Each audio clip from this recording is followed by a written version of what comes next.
بسم الله الرحمن الرحيم. لا أقسم بيوم القيامة ولا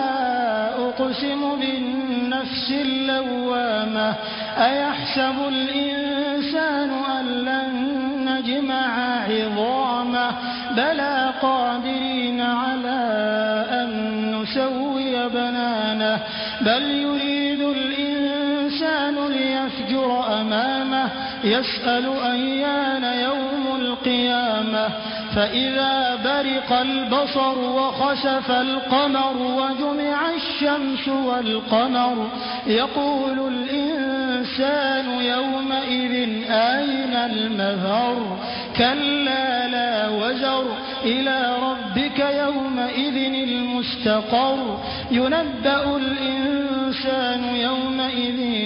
بما قدم وأخر بل الإنسان على نفسه بصيرة ولو ألقى معاذيره لا تحرك به لسانك لتعجل به إن علينا جمعه وقرآنه فإذا قرأناه فاتبع قرآنه ثم إن علينا بيانه كلا بل تحبون العاجلة وتذرون الآخرة وجوه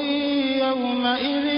ناظرة إلى ربها ناظرة ووجوه يومئذ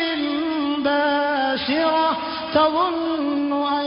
يفعل بها فاقرة كلا إذا بلغت التراقي وقيل من راق وظن أنه الفراق والتفت الساق بالساق إلى ربك يومئذ المساق فلا صدق ولا صلى ولكن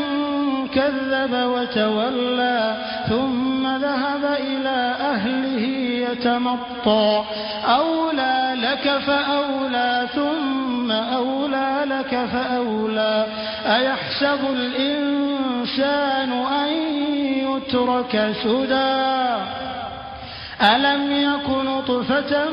من مني يمنى ثم كان علقة فخلق فسوى فجعل منه الزوجين الذكر والأنثى أليس ذلك بقادر على أن